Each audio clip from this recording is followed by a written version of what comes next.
ibyo banyita Kiwi ariko banze neza banyita Eugene biterwa nuko wifuza kunyita. Ni Kiwi Rwanda Africa 1 rimwe. Ugomba gukora cyane ukarisha umutima abanzi bawe batakubonagamo potential cyangwa se batatubonagamo izi nzozi, ariko uyu munsi batangazwa no kubona tubikora kandi tukabikora neza cyane. Umusore meze bite? Meze neza cyane. Kari sawa aho meze ute? Umuhungu bundi yo mpuye nawe ndabizi yuko aba afite vibe ziri hejuru cyane. Uyu ni umwe mu baniga mushobora gukorana ikiganiro ukumva uranezerewe cyane, ukumva urishimye cyane. Robe, nishimiye kongera guhura nawe ariko wana. Natwe twishimiye kongera guhura namwe Kiwi. Byari byiza twari duherukana dukorana ikiganiro n'ubundi.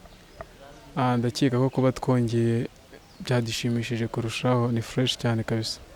Ariko hari amakuru ndi kumva muri iyi mihanda ari kuvuga ngo Robert yaba agiye kuzana umugore. Byaba ari byo cyangwa ntago ari byo musa? Nabyo si bibi ariko kabigoye. Hanze biracyagoranye cyane, turakiyubaka ku buryo kugira idea yo guhita uvuga ngo wazana umugore. Sinzi kereka wenda nkufashe nka role model wanjye n'umuzana nanjye nzabikora. Ari ukuntu ndimo numva amagambo menshi cyane rubanda barimo bavuga ngo Robert agiye ngo kuzana umugore. Nkahita nibaza nkabana ise kuki umuhungu wanjye ubundi agiye gukora ubukwe atarambwiye, undebe kwenda nanjye hari support nshobora kuba nashyiraho cyangwa se nkaba nanamutwerera, none akaba yahisemo gufata umwanzuro wo gukora ubukwe atambwiye. Ariko ubundi nkahita nongera nkibaza ngo ni itegeko ubundi kuba wakora ubukwe warangiza ugatumira inshuti zawe zose? Rimwe na rimwe hari igihe tubifata nk'umuco, kuko ubundi iyo abantu mwabanye mugira ibintu byinshi muhuriramo. Kuba wabirimita ntubabwire kuri side yanjye mba numva bitaba ari byiza, kuko nyine aba ari ibyishimo kandi aba ari umunsi umwe mu buzima ushobora kutagaruka. Biba byiza iyo wifatanyije n'abandi mugaserebura, kuko nyine uwo munsi abenshi iyo bawacivinze nyine aba ari ibyishimo. Niyo mpamvu kuri side yanjye numva ko uri inshuti yanjye y'imena, ayo makuru agomba kukugeraho mbere kandi tugashigikirana. Robert, rero ukuntu nitereye ndetse n'ukuntu mfata ibintu byanjye, ngiye mba nibaza yuko Petit Frere cyangwa se Grand Frere aramutse adatashye ubukwe bwanjye mba numva atari igikuba cyacitse. Kubera nta yindi beef mufitanye hagati yanyu Petit Frere wawe nagutahira ubukwe. Sinzi ngiye kuri side yanjye mufite ukuntu mubanye nabyita bimeze neza, ariko byaterwa n'impamvu runaka. Ibaye iri personal agatanga support akwiye gutanga nka murumuna wawe cyangwa nk'umuvandimwe, ntago namujudging. Ariko nanone si byiza cyane nanone kubyihererana wenyine, waba ushaka kurya wenyine kabisa. Oya ngiye nase hari igihe usanga abantu babigize intambara, ugasanga umuntu aravuga ngo ngo kanaka ngo nago yatashye ubukwe bwa kanaka ngo kandi ngo n'umuvandimwe we ngo nukubera iki ngatatashye ubukwe. Ntago ngiye mba numva atari itegeko kuba wataha ubukwe bwa mukuru wawe cyangwa se murumuna wawe cyangwa se n'inshuti yawe bitewe na yenda n'uwo munsi, bitewe n'akazi yenda wifitiye cyangwa se na condition z'ubuzima muri ako kanya yenda urimo. Nibaza yuko uramutse udatashye ubukwe atari ikibazo, kuko n'undi ntago wabuze ubukwe gutaha. Nabyo nibyo, ntiwabuze ubukwe gutaha nk'uko bivuze, n'ubundi biba biriwe kuri uwo munsi biraba. Ariko hari ikintu twita kuba uri umuvandimwe n'umuntu, kubura iyo foto hagati yanyu ubyitwaje ngo ni akazi ku muntu umunsi rimwe, nanone sinzi ndumva harimo ikintu.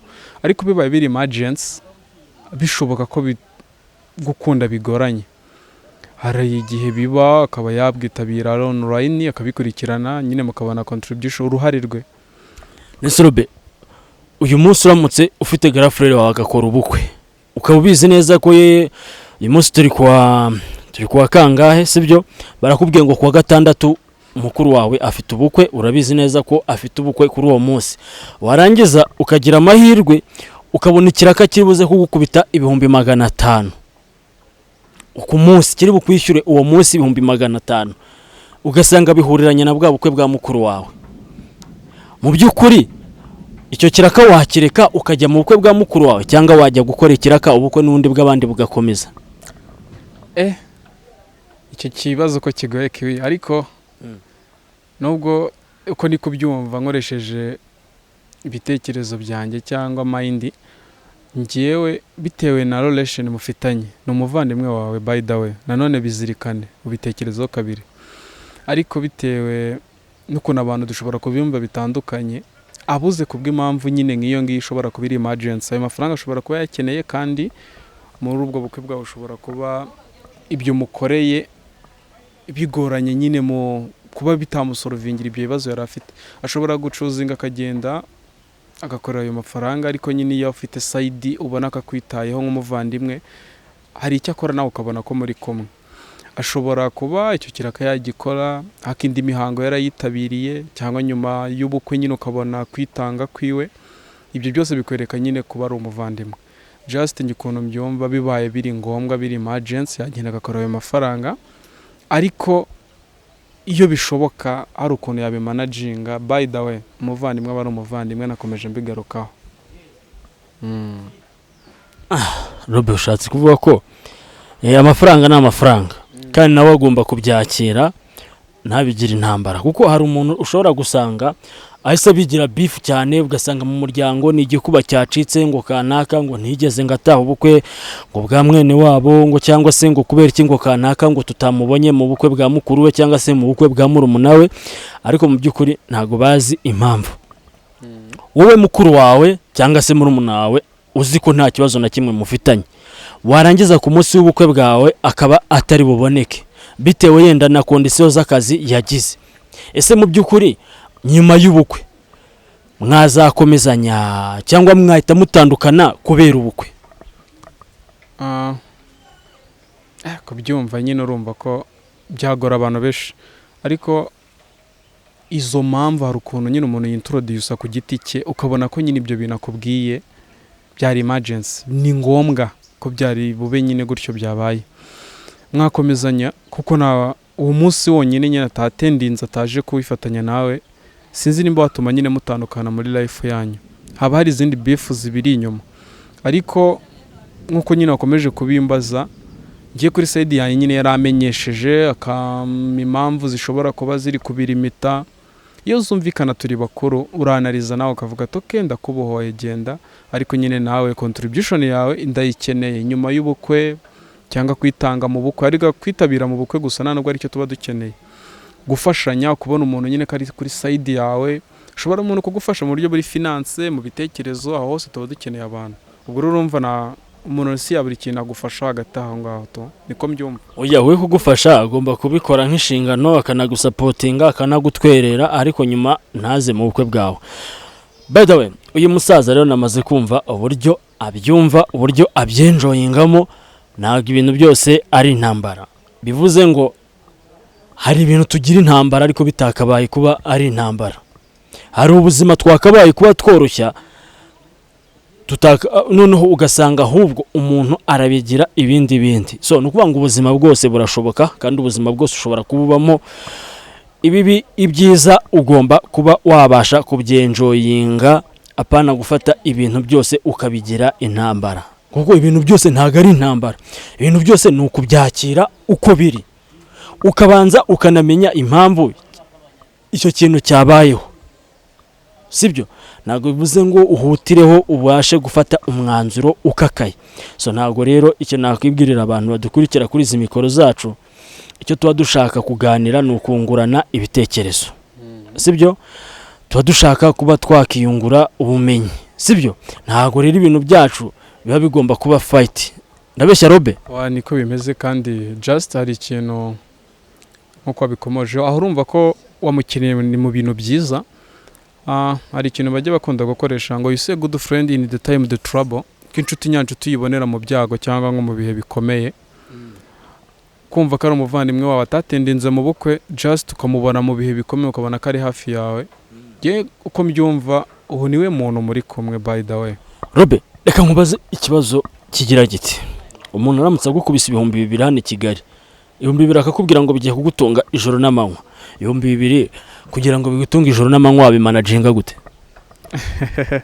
Hano i Kigali biragoranye, ariko iyo ubona ariyo final way, nta bundi buryo, nta andi mahirwe bidashoboka, ku 200 uzi ikintu nakora, ngiyewe ubu ikintu kigura make ni iki kewe mu bintu bisanzwe, ubu ni iki twareba hora, ariko nkunda amata ngewe, igikombe cy'amata nshobora kuyifashisha ubuzima bugakomeza. Njye niko mbyumva kuko 2,000 ni amafaranga make. Noneho muri iyi Kigali na resitora wabona yakwarurira ku 2,000, ariko by the way ufasha amata ugafata keke hariya nk'umuntu w'umuhasura nyine ubuzima burakomeza. Ikintu maze kubona cyo abajene hano Kigali bamaze kwisobanukirwa kandi bifata uko bitakabaye biri. Ntago nibaza ukuntu ushobora guhereza umuntu 2,000 ari umusore yarangiza bikamunanira kubihahamo gute. Ngewe ndamutse mpaye 2,000 ngenze uburyo naye managingamo, ahubwo ngiye 2,000 banza nabirya na gatatu. Ntago nibaza ukuntu rero abajene b'i Kigali bose tugenda dukorana ikiganiro mbabaza uburyo umuntu ushobora kumukubita 2,000 ugasanga bimunaniye kubimanaginga. Noneho hari abo twakoranye ikiganiro barambwira ngo 2,000 Kigali ngo nibyo kugura salisa ngo nta n'ibirungo birimo bro.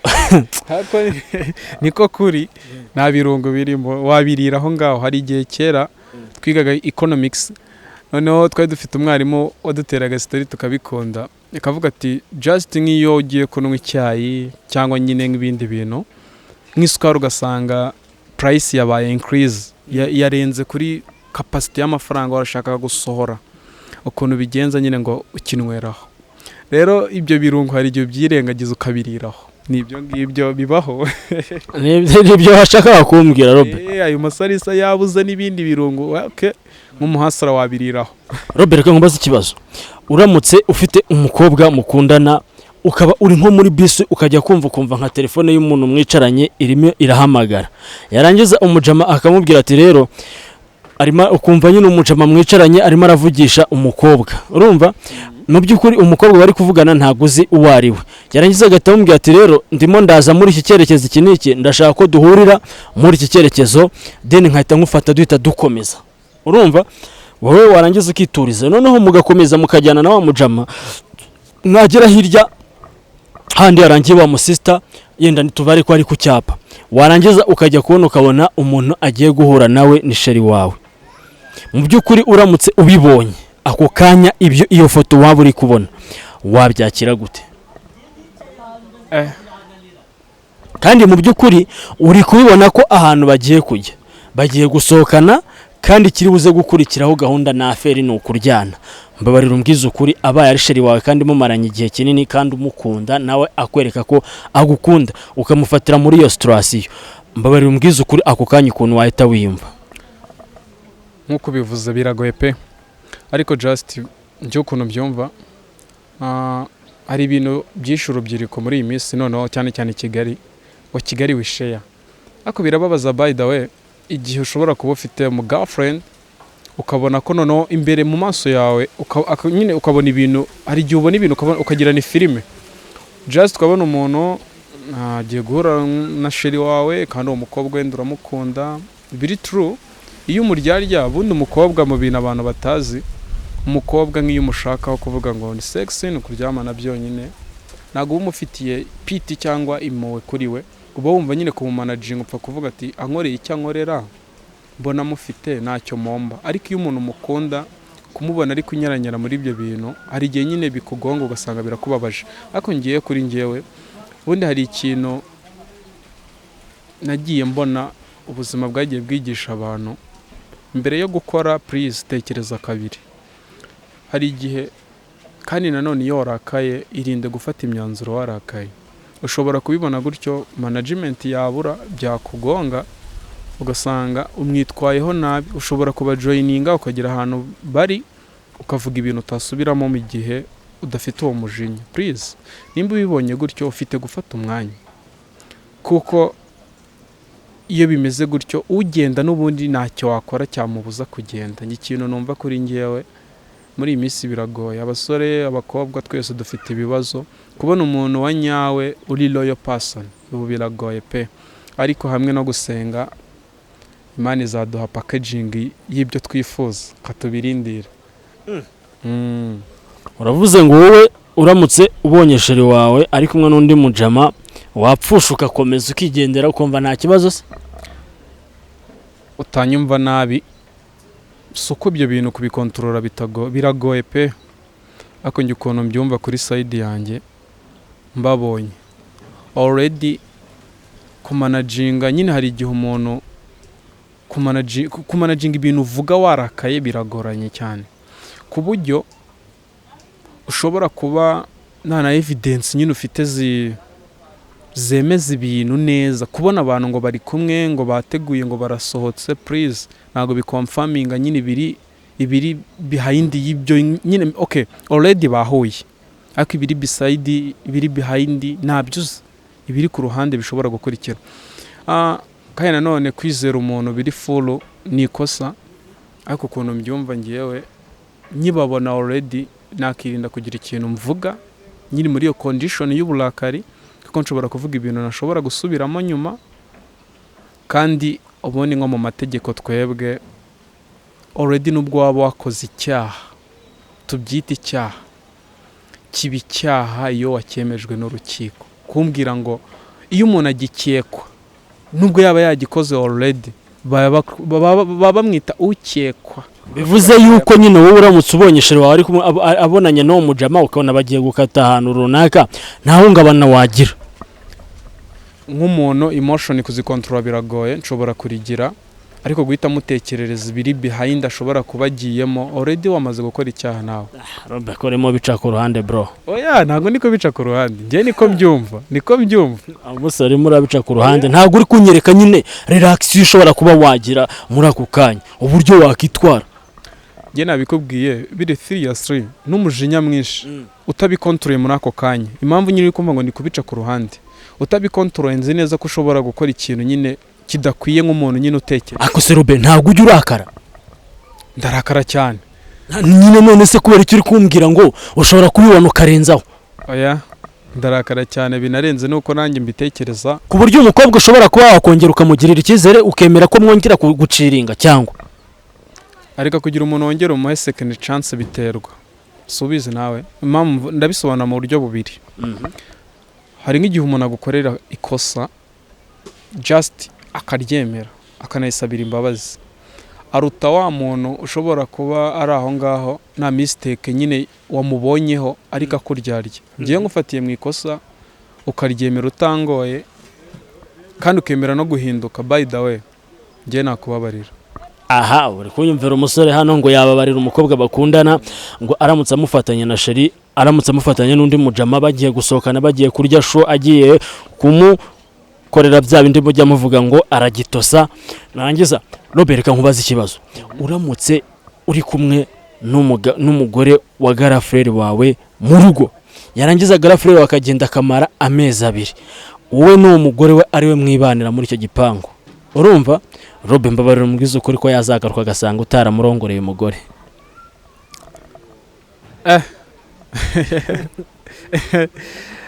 Se kuri kumbaza ibibazo bisa naho bikomeye cyane.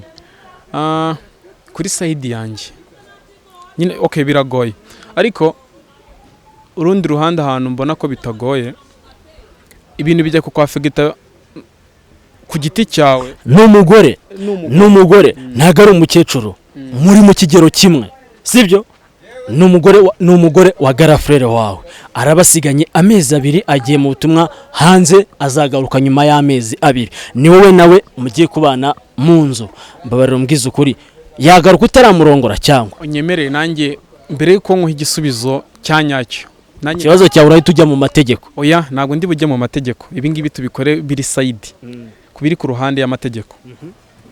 Uransubiza ibintu bibiri. Muri ayo mezi uwo muvandimwe wanjye abaye agiye adahari, kugira ibyo binyafegite, wabivuze uwo mugore yabigizemo uruhare, ari njye wabigizemo uruhare? Subiza icyo ngicyo. Ntago nzo bizaturukaho mbere, ngiye cyo nagusabye ni ukunsobanurira ako kantu. Okay, abagabo tugira icyo bita last for, by the way tugira irari, ariko nubwo tugira iyo last for tuyikontorora mu buryo butandukanye. Igihe ushobora kuba uwo mugore nawe akubereye nka Delila, ari igihe waba nka Samusoni nyamara ukavuga ibanga. kandi iryo banga mvuga ngewe ushobora ko wafunguye umukandara da akaba ari ryo banga ngewe nkoresheje ukavuga ibanga buriya akiziritse kunoza ngo hari igihe birangira kawuciye ariko by the way wagerageza ngiye kuri kote yanjye yasanga narabikora. Robe ntutubeshye utubwize ukuri ntuce ku ruhande ngo utubeshye twese turi bakuru abantu dukurikiye zino mikoro uburyo ushobora kwihanganira igitsina gore uburyo wabana n'umugore mu nzu amezi 2 utaramurongora ntago bishoboka none hari umugore wa garafrere wawe Robe ntutubeshye ngiye nkuko nabivuze ndakomeza nshimangira kuri ngewe ngiye nabikontorora ibyo bintu nubwo waba umwaka. Okay Robe aho ngaho yendarika mbibari kuri kumbeshya sibyo bibigenze gutya mugiye mu butumwa bw'akazi mu ntara mukorera mu hano muri Kigali ujyanye n'abantu babiri n'abasista babiri mukorana n'umuhungu umwe mukorana sibyo muri n'abasista babiri n'abahungu babiri muvuye hano Kigali mugiye gukorera Igisenyi muzaba muri hoteli izimwe sibyo imiryango yanyu irasa nkaho yegeranye mu by'ukuri mbabarira mubwiza ukuri Robe mugiye kumarayo icyumweru cyose Robe wagaruka utarasambana nabo muvandimwe wanjye nkuko twabivuze cyangwa ukuntu wavuze nyine ukuntu gukontorora ariko Robe kuko nje nkaho nta cyizere wifitiye icyizere ndacyifitiye ahubwo mba ndi kwanariza ukuntu nshobora kubigenza ukuntu nshobora kuba ndi kumwe n'umuntu uri negative ndi positive ibyo bintu nkabikontorora ubwo negative na positive nyine kuba byumva neza ubwo ni umukobwa n'umuhungu akaba ariko tubyita ku kinyarwanda cyacu ibyo bintu kubimanaginga wenda turi kumwe hari igihe bishobora kukugora ariko nanone ngo nabapfira gushira tuvuga se ko nababikontorora muvandi barahari nibo bake ariko muri abo bake ko ndimara. Robe umukobwa wageze kukugerageza ukavuga ati uyu nguyu rwose byanze bikunze ngomba kumurya uwo mukobwa yari ameze ate yasaga ate yari ateye ate? Umukobwa byigeze bibaho ndabyibuka kera ntenyisoza secondaire kubera ko nigeze nkurikiranaho ibintu bya muzike ibintu byo gucuranga hari igihe ugira abantu benshi biguhuza nabo rimwe na rimwe ku buryo kubikontorora bigorana uzabicunge neza nk'abantu babacuranga mu bisope mu nsengero mu kinyine ahantu uba uri public uba ufite abantu just ngiye byigeze bimbaho umuntu byigeze bimbaho akanyatractinga yari umukobwa wirabura bidakabije yari muremure by the way tabyibushye za size tujya twita nyine ngo za zindi urazizi za size ndazizi yego dukunze byigeze bimba ariko ntago byabaye achieved kubera ko twari muri party turacuranga ndakeka hari bonane turi buraremo baje gusoza kumwe n'abandi bajeni bari bavuye kure bagiye batandukanye baba musicians bari kudufasha just biza kurangira umwanya wo kuvugana nawe uba muke party irangiye twari dufite amateraniro nkuko ushobora kuba waraye muri party ahantu mucuranga bisanzwe buri buce n'ubundi ufite korari uri buze kujya gukorera uri buze kujya gucurangira biza kurangira tuvuye muri iyo party niyo pressure bitangenda ariko already nyine hari igihe ubona umuntu akakwatractinga by the way none yari talented mugahorira mu bintu hari igihe bigukurura ariko time igihe gishobora kwica cyangwa kigakiza ibintu byinshi yego yari uwo ngo uteye gutyo Arabeko numva ari hatari se musaza ni hatari cyane ariko njya numva ngo abakobwa baranagukunda cyane ibyo simbizi ariko ufite ayo makuru nayo ukayambwira nge yamfasha ku munsi nibura Robert ashobora kwitaba telefone zingahe z'abakobwa telefone z'abakobwa bambwira waramutse ute wiriwe ute bambwira akazi icyo ndi kugusaba ndakubwiye ngo Robert ku munsi nibura yakira telefone zingahe z'abakobwa bashaka kumuvugisha? Abo bikunda se cyangwa Miss Dikoro mbona? Miss nakubajije ngo Robert ku munsi iyo bukeye ashobora guhamagarwa nibura n'abakobwa bangahe bashaka kuganira nawe? Nka 5. 5? Yego. Abakobwa 5? 5. Ariko nanone kugira mbigusubize neza, ahubwo muri abo 5 mvugana na bangahe kuko by the way I'm not single. Robert, I'm not single. Robert kushobora kubusambana Ugendeye kuki? Umaye factors binyemeza ubundi nta nubwo nkuhakaniye, ahubwo nyine wabinyemeza kuko nyine kugira ikintu kiguhame nkuko twabivuze mu mategeko, iyo ibintu dufite proof please umuntu aba ari umwere, ndi umwere ngaho bimamye. Robert, ni gute ushobora kuvugana n'abakobwa barenze 5 ku munsi? Nibura ni mu cyumweru ntujye usambanamo nka 3? Birashoboka cyane by the way. Kuvugana n'abantu cyangwa nese wibwira ko tujye ku bantu bateka bisanzwe, abantu bakora mu mahoteli, mu maresitora, bizi ibintu by'ubukarinari bya hoteleri, tuvuge ko aribo barya byinshi noneho kurusha abakiriya baje kubikonsoma. Nsubiza icyo kintu, ubwo tuvuge ko bashobora gukonsoma ibintu byinshi kurenza abandi bantu badahura nabyo. Biterwa n'uburyo uri umusore cyangwa se n'uburyo ufungura? Biterwa n'uburyo ufungura. Ngereho mfungura gakeya. Nta kintu ngira ngo nta kintu mutumvise nyine uyu muhungu arafungura ariko agafungura gakeya. Bivuze ngo mu cyumweru Robert ntabwo ashobora kubura udukobwa nka 3 yisasira. Ariko uyu musore biranakwiye kuko abakobwa numva ngo babaye benshi muri Kigali, niyo mpamvu umuntu aba agomba gusaranganya. N'abapapa nabo basigaye badutera, nabo ugasanga barimo barashaka kudufasha kuri ibyo byana bya Kigali. Ariko jewe ndi umwere, ntago nibaza ahubwo njya nibaza nimba boro yanjye ikora cyangwa se idakora. Robert, ndumwe buriya mu basore hano i Kigali abakobwa batangira ubuhamya ko sinjya mbikora ibyo bintu. Byaba ari byiza kuko waboneye ikirenge mu cyanjye.